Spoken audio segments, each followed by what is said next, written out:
क्यों बीजेपी हमें रोक कहाँ से लेगी? जो हमारा फंड आएगा वो तो बीजेपी को देना पड़ेगा ना। अगर ऐसा बीजेपी करती है तो फिर तो सिर्फ बीजेपी रहेगी, अदर पार्टियों का तो कोई मतलब ही नहीं है। इनके कैंडिडेट क्या करते हैं कि अभी तो आम आदमी पार्टी से ले आए, अगले इलेक्शन में वो किसी और पार्टी में देखेंगे। जब आप किसी एक पार्टी को झंडा उठा के चलेंगे नहीं तो आप जमीनी स्तर पे कैसे तैयारी करेंगे, कैसे लोग आप पे ट्रस्ट करेंगे?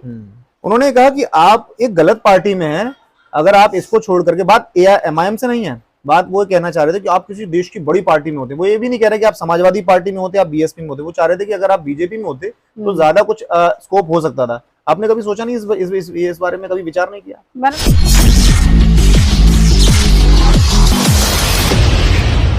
नगर निकाय चुनाव अपने जोरों पर है। पूरे प्रदेश में निकाय चुनावों की धूम मची हुई है। सभी प्रत्याशी पूरी ताकत के साथ मैदान में उतरे हुए हैं। इस बीच पिछले चुनाव में AIMIM से प्रत्याशी रही शिकोहाबाद से विधायक की, जो बहुत ज्यादा प्रचलन में रही, बहुत ज्यादा लाइमलाइट में रही। उन्होंने अपने बयानों से, अपनी दमदार रैली रोड शो के जरिए तमाम बड़े बड़े ढनाढे नेताओं को उनको देखने पर मजबूर कर दिया था कि आखिर ये कौन प्रत्याशी हैं जिन्होंने अचानक से आकर के राजनीति में तहलका मचा दिया है। इस चुनाव में हमारी कोशिश ये थी कि क्यों ना उनके पास जाया जाए, वो इन दिनों क्या कर रही हैं। तो हमें पता चला वो AIMIM के लिए गुप्त रूप से काम कर रही हैं और फाइनली उनकी एक रैली को कवर करते हुए हम यहाँ पर पहुंच चुके हैं। उनका प्रचार जारी है और उसी पार्टी के लिए जारी है, क्योंकि लोगों को लग रहा था कि वो एक ऐसे समाज से आती है कि शायद मौका परस्ती करते हुए चुनाव लड़ करके उस पार्टी को छोड़ देंगी, लेकिन ऐसा नहीं हुआ। वो अभी भी उसी पार्टी के लिए काम कर रही हैं और पूरे जोर शोर के साथ काम कर रही हैं। मेरी प्रस्तावना से लोगों को समझ में आ ही गया होगा मैं किनकी बात कर रहा हूँ। शिकोहाबाद से जो प्रत्याशी रही प्रीति मिश्रा जी, जो हमारे साथ हैं, मैं उनसे आपकी बात कराऊंगा। बहुत मुश्किल से वक्त मिला है क्योंकि चुनाव प्रचार में व्यस्त वो भी हैं, चुनाव कवरेज में हम लोग भी व्यस्त हैं, तो समय का बड़ा अभाव है जी। अब माइक महोदय जी को थोड़ा सा आराम देते हैं क्योंकि सबके पास वायरलेस माइक है जी। बहुत स्वागत है आपका और बहुत बहुत शुक्रिया सबसे पहले इतने टाइट शेड्यूल में से इतना समय निकालने के लिए। AIMIM के लिए जो लोग पिछली बार कह रहे थे कि आप पार्टी छोड़ देंगे चुनाव लड़ने के बाद, और हालांकि आपने उन सबको गलत साबित कर दिया और कहीं ना कहीं कई आपके व्यूवर्स थे, उन्होंने भी ये कहा था कि शायद छोड़ देंगे, लेकिन आपने नहीं छोड़ी, पार्टी के लिए प्रचार कर रहे हैं। तो क्या रोड मैप है, क्या टारगेट है नगर निकाय के लिए, क्या आपको पार्टी की तरफ से क्या आदेश मिला है? जी, सबसे पहले तो मैं आपका धन्यवाद करना चाहती हूँ जो आप यहाँ पर आए। और रही बात पार्टी छोड़ने की, तो मैं ऑल इंडिया मजलिस इत्तेहादुल मुस्लिमीन में पार्टी में पहले भी थी, अभी भी हूँ और लाइफ टाइम तक रहूंगी। जो कि मुझे पार्टी का आदेश मिला है कि यहाँ पर जो भी हमारे पार्षद लड़ रहे हैं उनको मुझे सपोर्ट करना है, उनकी रैली करानी है, उनके साथ कैंपेन करानी है, और जो आदेश मुझे मिला है मैं उसी को फॉलो कर रही हूँ जी। तो लगभग आज तो आप शायद वार्ड नंबर 52 में हैं, 52 में, ठीक है। और वसीम साहब यहाँ के जो प्रत्याशी हैं जी, तो उनके लिए प्रचार कर रहे हैं। तो पूरे फिरोजाबाद में लगभग कितने प्रत्याशी हैं AIMIM के? 15 प्रत्याशी हैं, 15 के आसपास। मुझे भी लगभग लोगों ने 15 के आसपास प्रत्याशी बताए हैं जी। अब देखिए, सवाल तो बहुत सारे हैं, लेकिन हम लोग चाह रहे थे कि थोड़ा आज हम कैजुअल बातचीत शुरू करें क्योंकि बहुत दिनों बाद बातचीत हुई है जी। आपको प्रचार में दिया गया है, प्रचार की जिम्मेदारी दी गई है।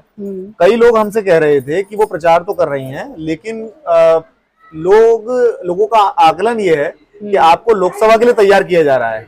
नहीं, अब ये तो हाईकमान डिसाइड करेगा ना इसको, मैं तो नहीं बोल सकती कि लोकसभा के लिए तैयार कर रहे हैं या नहीं। ये डिपेंड करता है, अगर हाईकमान का आदेश होगा तो मैं तैयार हूँ। अमूमन नेता ज्यादातर यही कहते हैं कि हाँ कि हाईकमान कहेगा, लेकिन क्या होता है कि मन में सभी की इच्छा होती है कि हाँ हम लोग तैयारी करते हैं। सभी ने, चाहे जमीनी स्तर का नेता हो, चाहे कोई भी चुनावी राजनीति करना चाहते हो, सभी की महत्वाकांक्षा होती है कि वो राजनीति में अच्छे से अच्छा करे। तो लोकसभा चुनाव में कोई देरी नहीं है, कुछ ही महीने बाद लोकसभा चुनाव है और मुझे नहीं लगता कि AIMIM में आपसे अभी कोई बड़ा नेता है, कोई भी। अब पार्टी ने फिलहाल आपकी जानकारी में हो तो आप बताइएगा, क्योंकि मेरे पास जानकारी नहीं मिल पा रही है। मेयर का चुनाव नहीं लड़ रही है पार्टी।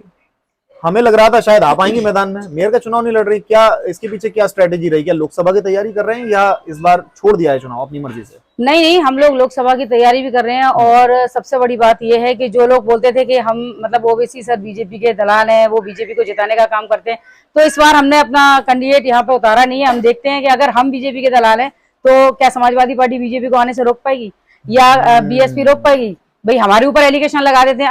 अब इस समय चुनावी मैदान में ये बात खुल के आ रही है कि अब देखते हैं हम कौन रोकता है। इसीलिए हम तो तैयारी लोकसभा की कर रहे हैं। हमारी पार्टी मजलिस इत्तेहादुल पे हमेशा ये आरोप लगते रहे हैं कि जहां जहां वो लड़ती है बीजेपी जीत जाती है, तो यानी कि ये स्ट्रेटेजी है इस बार की आपकी कि इस बार इनको लड़ने देते हैं, देखते हैं कि इस बार हार का जिम्मेदार कौन होगा। बिल्कुल। हाँ, तो इस बार ब्लेम किस पर किया जाएगा। वैसे स्ट्रेटेजी तो आपने बहुत अच्छी बनाई है, लेकिन लोकसभा यानी कि लोकसभा डैम श्योर हो चुके हैं कि लोकसभा लड़ेंगे? बिल्कुल 100%। चाहे आप लड़े या पार्टी यानी कि लड़ेगी, चाहे कोई भी लड़े, हाँ कैंडिडेट कोई भी हो, बट लोकसभा लड़ेंगे। जी जी। शिकोहाबाद में इस बार प्रत्याशी हैं आपके? हाँ हैं, सद्दाम जी जी जी, सद्दाम जी हैं, उनकी मदर लड़ रही है इस समय नगर पालिका से जी। और अभी देखिए बीच में अभी काफी पार्टी में टूट भी देखने को मिली है। इस बीच क्या कहा जा रहा था कि मजलिस के ऊपर आरोप लग रहे थे कि बाकी पार्टियों की तरह ये भी पैसे लेकर के टिकट दे रही हैं, लेकिन फाइनली हमें इंटरनल सूत्रों से पता चला कि इस बार एमआईएम ने जो टिकट का वितरण किया वो बिल्कुल निःशुल्क किया है, बिल्कुल ऐसे दिया है सोच के कि जिसने बढ़िया जो अपने क्षेत्रों में समाज सेवी रहे हैं उन लोगों को काम करने को दिया है। कई सारे लोग पार्टी छोड़ करके गए हैं। बड़े नेताओं में नाम लिया जाए तो एहतिशाम अली बाबर साहब भी गए हैं, छोटे नेताओं में भी लोग गए हैं, तो उनके लिए क्या कहना है? नहीं देखिए, बाबर साहब का क्या है, वो तो बरसाती मेढक है, कभी इस पार्टी में कभी उस पार्टी में, तो मैं ऐसे लोगों को कोऑपरेट नहीं करती। और जहां तक पैसे का सवाल है तो मैं भी फर्स्ट टाइम एमएलए का जो टिकट लाई थी वो एमआईएम से लाई थी, मुझसे तो कोई पैसा नहीं लिया गया। ये तो पार्टी को बदनाम करने की साजिश है।